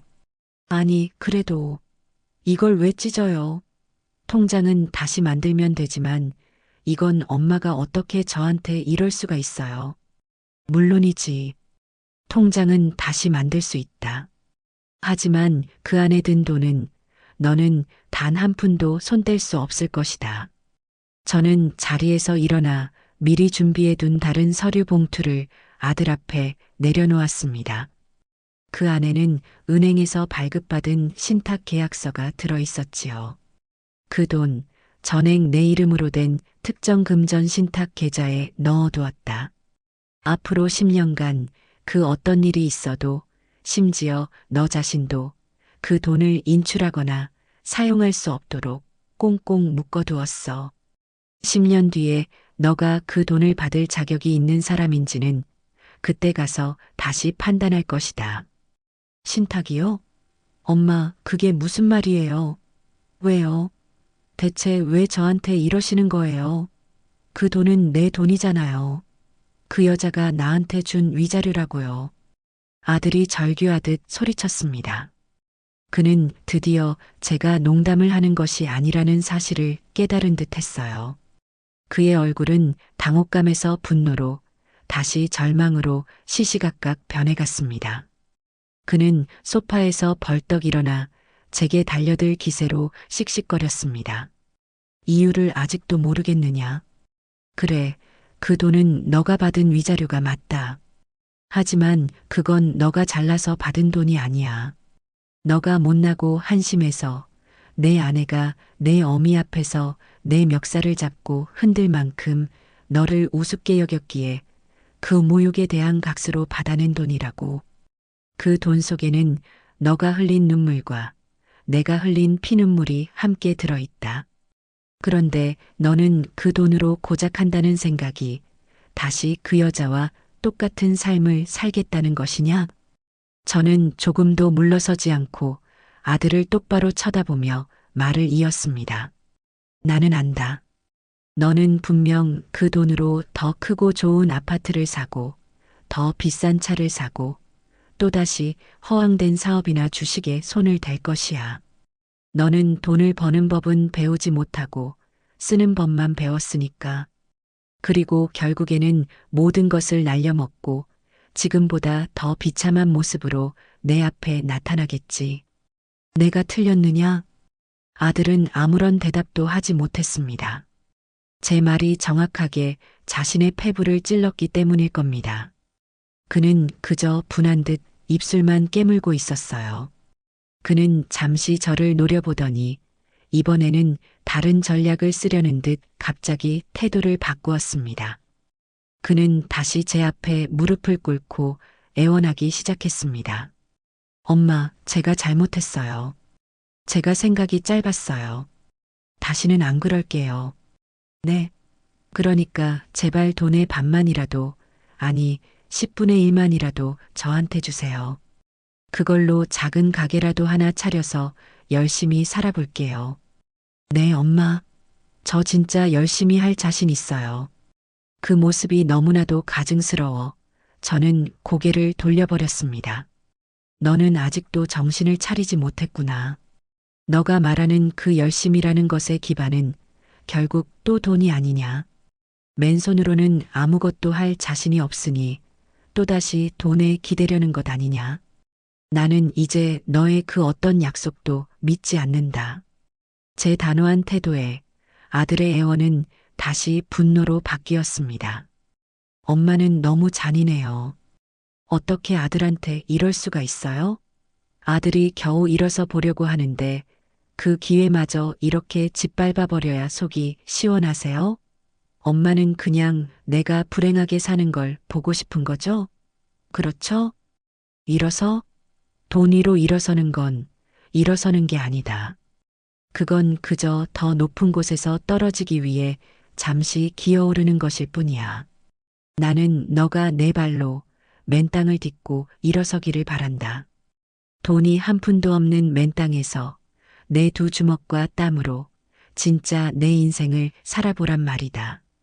저는 아들에게 작은 쪽지 하나와 현금 뭉치를 건넸습니다.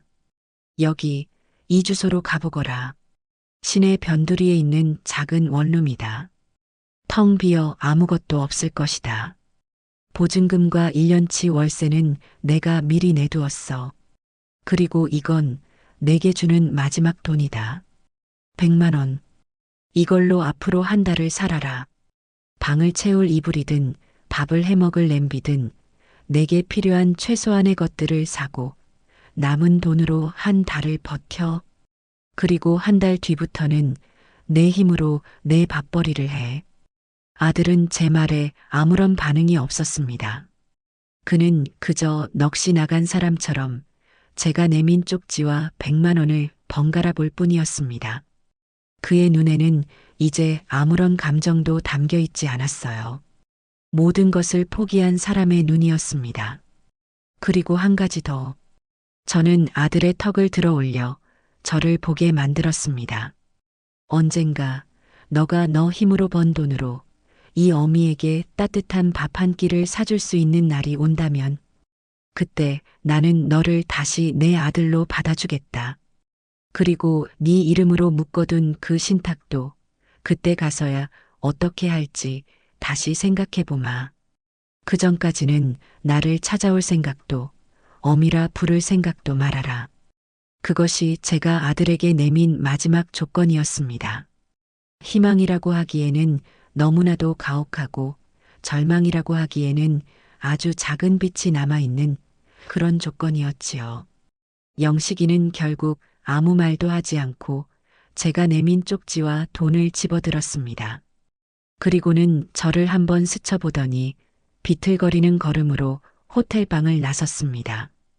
그 뒷모습은 세상 모든 것을 잃어버린 패배자의 모습과도 같았습니다. 문이 닫히고 저는 그 자리에 한참 동안이나 서 있었습니다. 다리에 힘이 풀려 주저앉을 것만 같았어요. 내가 너무 심했나? 내 아들을 벼랑 끝으로 내몬 것은 아닐까?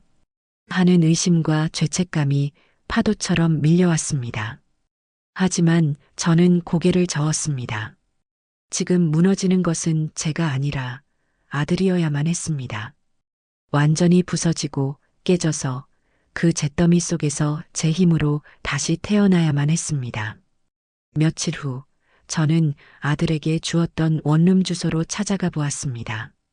문은 굳게 닫혀 있었고 인기척은 느껴지지 않았어요. 저는 부동산에 연락해 주인이 집을 보러 왔다며 문을 열어달라고 했습니다. 문을 열고 들어선 작은 원룸은 제가 예상했던 것보다 더 처참했습니다. 차가운 시멘트 바닥이 그대로 드러나 있었고 창문에는 커튼조차 달려있지 않았습니다.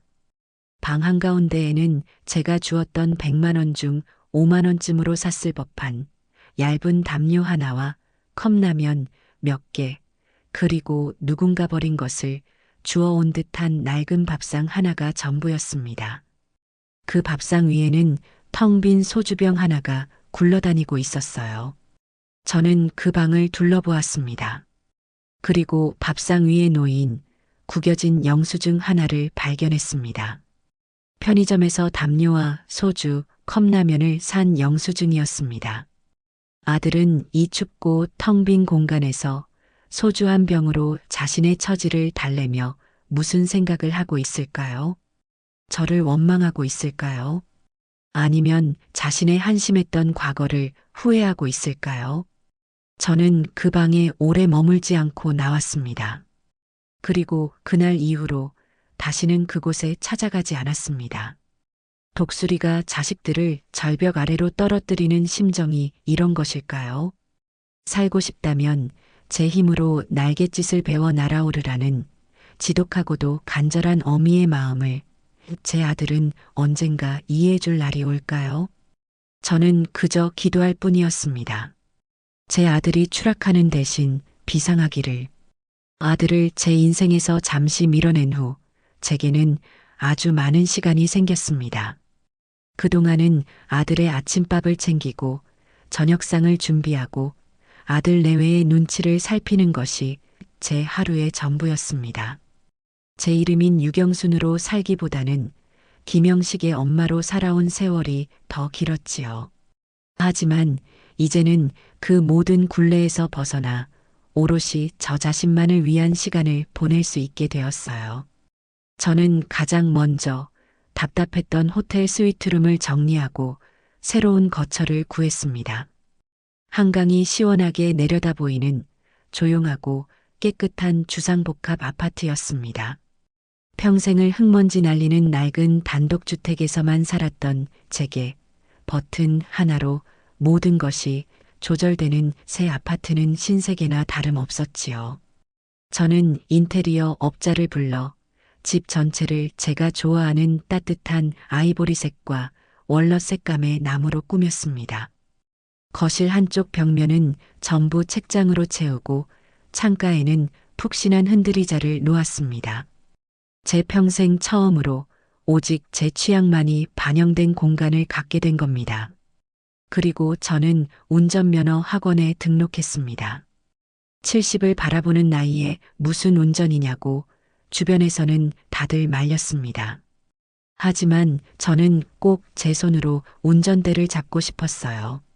언제나 아들이나 택시 기사가 데려다 주는 곳에만 가야 했던 수동적인 삶에서 벗어나 제가 가고 싶은 곳을, 가고 싶은 시간에 제 의지대로 가고 싶었습니다. 젊은 강사는 처음에는 저를 보고 미심쩍어했지만 이내 제 진지한 태도에 감복한 듯 열심히 가르쳐 주었습니다. 브레이크와 엑셀을 헷갈리기 일쑤였고 주차는 몇 번을 해도 늘지 않았습니다. 남들보다 시간은 몇 배나 더 걸렸지만 저는 포기하지 않았어요. 그리고 석 달 만에 당당히 운전면허증을 손에 쥐었습니다. 저는 제 인생의 첫 차를 샀습니다.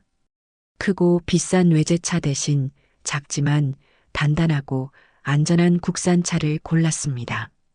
처음으로 혼자 차를 몰고 한적한 강변도로를 달리던 날의 그 해방감을 저는 평생 잊지 못할 겁니다. 라디오에서 흘러나오는 낯선 노래를 따라 흥얼거리며 저는 정말 오랜만에 어린아이처럼 소리내어 웃었습니다. 새로운 삶에 적응해갈 무렵 박 변호사에게서 연락이 왔습니다. 제 전 며느리였던 장영미의 소식을 전해주더군요. 어머님 들으셨습니까?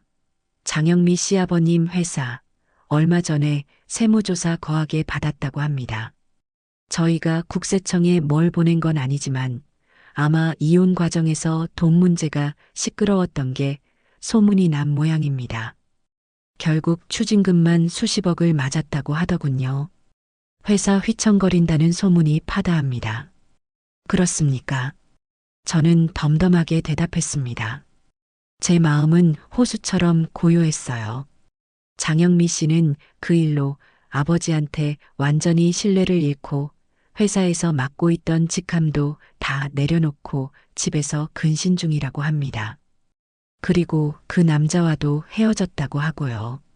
남자가 장영미 씨 집안이 저렇게 시끄러워지자 먼저 연락을 끊었다고 하더군요. 역시 돈 보고 만난 관계는 오래 못 가는 법입니다.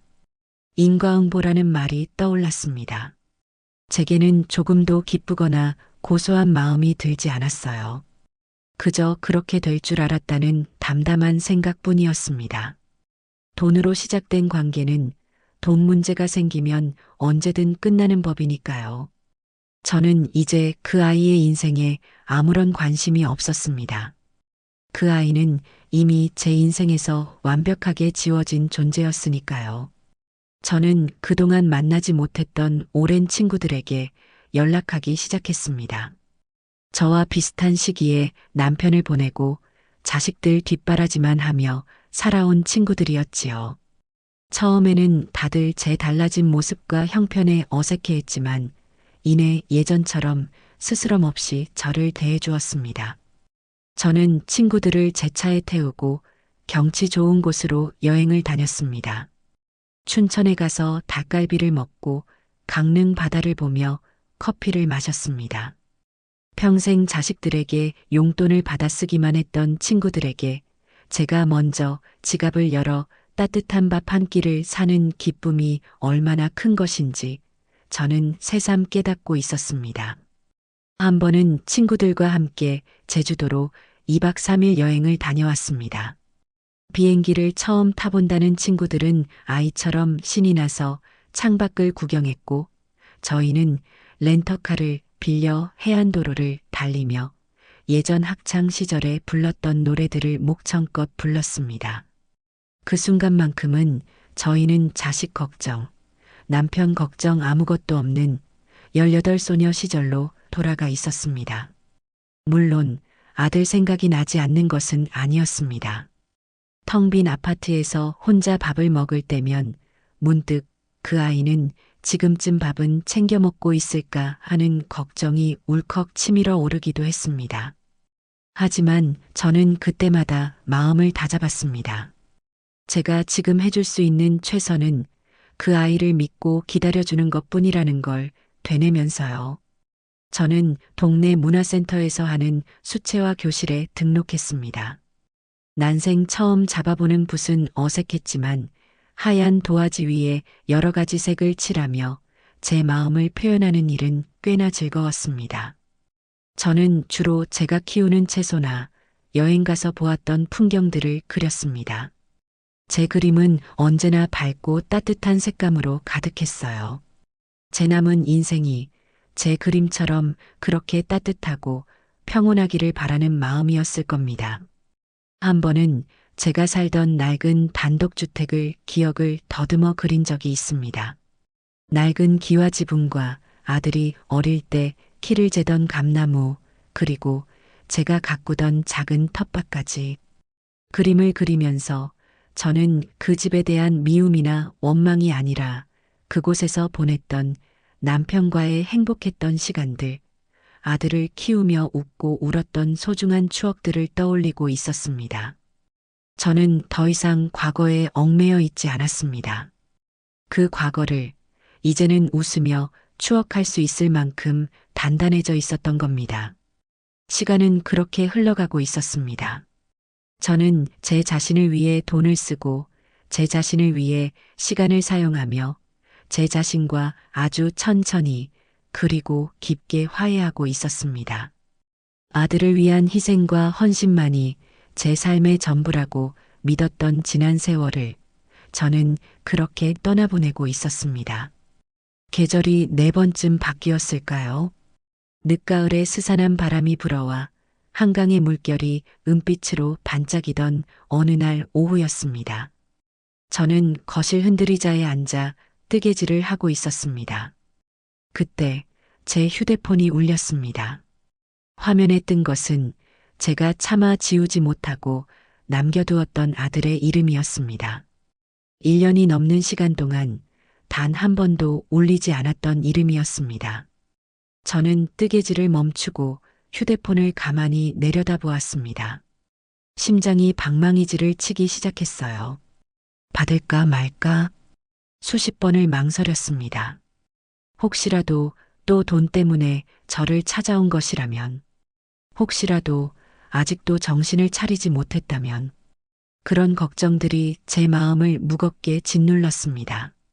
하지만 저는 결국 떨리는 손으로 통화 버튼을 눌렀습니다. 여보세요? 엄마. 수화기 너머로 들려온 아들의 목소리는 제가 기억하던 것과는 사뭇 달랐습니다. 예전에 그 어리광 섞이고 기운 없던 목소리가 아니었어요. 조금은 지치고 거칠었지만 그 안에 단단한 심지가 박혀 있는 듯한 낯선 어른 남자의 목소리였습니다. 잘 지내셨어요? 그래. 나는 잘 지낸다. 너는 어떠냐? 저도 그냥 그렇게 지내요. 엄마.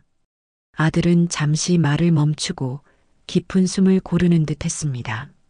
그 숨소리에서 그가 이 전화를 걸기까지 얼마나 많이 망설이고 고민했을지가 느껴졌습니다. 저 엄마한테 밥 한번 사드리고 싶은데요. 그 말을 듣는 순간 제 심장이 쿵 하고 내려앉았습니다.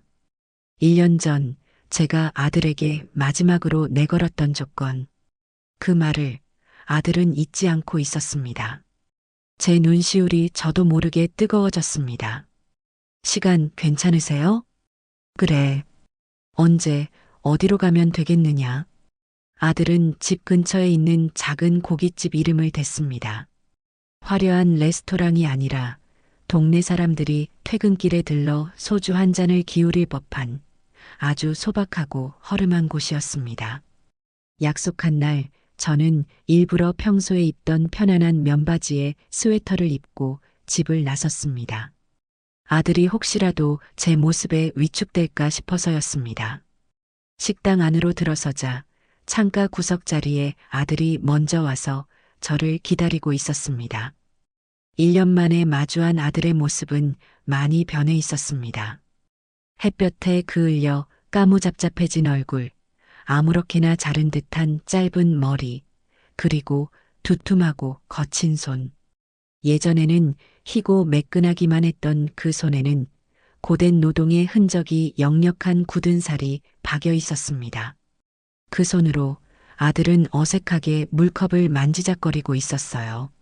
초점 없이 흐리멍덩했던 예전의 눈빛과는 달리 지금 아들의 눈은 맑고 깊어져 있었습니다. 그 눈빛으로 저를 보자마자 황급히 자리에서 일어섰습니다. 엄마 오셨어요? 저는 말없이 고개를 끄덕이고 맞은편에 앉았습니다. 우리 사이에는 어색한 침묵이 흘렀습니다. 아들은 서툰 솜씨로 불판을 갈고 물을 따르고 수저를 놓았습니다. 그 모든 행동이 그가 평생 한 번도 해보지 않았던 일이라는 것을 저는 알 수 있었습니다. 돼지갈비 괜찮으세요? 여기가 싸고 양이 많다고 해서 제가 일하는 식당 사장님이 추천해 주셨어요. 아들이 제 눈치를 보며 말했습니다. 괜찮다. 뭐든 다 잘 먹는다. 주문한 돼지갈비가 나오고 아들은 집게를 들어 고기를 굽기 시작했습니다. 고기가 타지 않도록 계속해서 뒤집고 잘 익은 고기는 제 앞접시에 먼저 놓아주었습니다. 그 서툴지만 정성스러운 손길을 보며 제 마음이 조금씩 녹아내리는 것을 느꼈습니다. 우리는 한동안 아무 말 없이 그저 고기 굽는 소리만 들으며 밥을 먹었습니다. 아들은 그동안 어떻게 지냈는지 조금씩 이야기를 꺼냈습니다. 처음 몇 달은 공사 현장에서 막노동을 했다고 했습니다. 뜨거운 땡볕 아래서 벽돌을 나르고 시멘트를 섞는 일이 너무 힘들어 몇 번이고 도망치고 싶었다고 했어요. 그러다 지금은 작은 식당 주방에서 설거지를 하고 재료를 다듬는 일을 하고 있다고 했습니다. 아직은 보조지만 사장님이 좋게 봐주셔서 요리도 조금씩 배우고 있어요. 언젠가는 제 이름으로 된 작은 국밥집 하나 차리는 게 꿈이에요. 아들은 그렇게 말하며 쑥스럽게 웃었습니다. 예전처럼 허황된 꿈이 아니었습니다. 자신의 땀과 노력으로 차근차근 이뤄나가고 싶은 아주 소박하고 건강한 꿈이었습니다. 식사가 거의 끝나갈 무렵 아들이 소주 한 병을 시켰습니다. 그리고는 제 잔과 자신의 잔에 소주를 가득 채웠습니다. 엄마, 제가 한 잔 올릴게요. 아들은 두 손으로 제게 술잔을 건넸습니다. 저는 말없이 그 잔을 받았습니다. 아들은 자신의 잔을 단숨에 비우고는 한참 동안이나 고개를 숙이고 있었습니다. 그리고 아주 어렵게 입을 열었습니다. 엄마 죄송합니다. 그 한마디에 지난 모든 세월의 회한과 미안함이 담겨 있었습니다. 제가 정말 한심한 아들이었습니다. 돈이 뭔지, 어른으로 산다는 게 뭔지 아무것도 모르고 엄마가 저 때문에 얼마나 속상하고 힘드셨을지 이제야 조금 알 것 같아요. 제 힘으로 돈을 벌어보니까 10,000원 한 장 버는 게 얼마나 힘든 일인지 알겠더라고요. 그동안 제가 엄마한테 받았었던 모든 돈들이 엄마의 피와 눈물이었다는 걸 너무 늦게 깨달았어요. 아들의 눈시울이 붉어져 있었습니다. 그의 거친 손등 위로 뜨거운 눈물 한 방울이 툭 떨어졌습니다. 제가 약하고 못나서 엄마를 지켜드리지도 못했어요. 오히려 엄마가 저 때문에 그 험한 일을 겪게 만들고 그동안 정말 죄송했습니다. 엄마. 아들은 자리에서 일어나 제 앞에 깊이 고개를 숙였습니다. 그것은 돈이 필요해서 하는 비굴한 사죄가 아니었습니다. 자신의 잘못을 진심으로 깨달은 한 남자가 어머니에게 용서를 구하는 진정한 사과였습니다. 저는 눈을 감았습니다. 제 눈에서도 뜨거운 눈물이 흘러내렸습니다. 하지만 저는 울지 않았습니다. 됐다. 일어나 앉아라. 제가 덤덤하게 말하자 아들은 천천히 고개를 들고 자리에 앉았습니다. 너가 그 마음을 알았다니 그걸로 됐다. 이제 지난 일은 다 잊어라. 그리고 앞으로 잘 살면 된다. 너 자신을 위해서 떳떳하고 부끄럽지 않게. 그것으로 충분했습니다. 더 이상의 말은 필요 없었어요. 우리는 그렇게 한참을 마주 앉아 있었습니다. 식사를 마치고 계산을 하려고 지갑을 꺼내는 아들을 제가 막아섰습니다. 그리고 제 카드를 꺼내 계산을 마쳤습니다. 아들이 어리둥절한 표정으로 저를 보았습니다. 엄마 제가 사려고 했는데 제가 처음으로 번 월급 받아서 엄마 사드리려고 한 달 동안 아껴 쓴 건데 저는 식당을 나서며 아들의 어깨를 가볍게 두드려 주었습니다. 알고 있다. 너 마음 내가 아주 잘 받았어. 그걸로 충분해. 이 밥값은 너가 다시 일어서 준 것에 대한 내 선물이다. 그리고는 덧붙였습니다. 다음엔 너가 살아. 진짜 너의 힘으로 번 돈으로. 그때는 더 비싸고 맛있는 걸로. 아들은 제 말의 의미를 알아들은 듯 눈물을 글썽이며 고개를 끄덕였습니다. 아들과 헤어지고 저는 혼자 집으로 걸어왔습니다. 밤 공기가 차갑지만 상쾌했습니다. 하늘에는 별이 총총히 떠 있었어요. 저는 하늘을 올려다보며 마음속으로 남편에게 말을 걸었습니다. 여보, 나 잘했지요? 우리 영식이 이제야 진짜 어른이 되려나 봐요.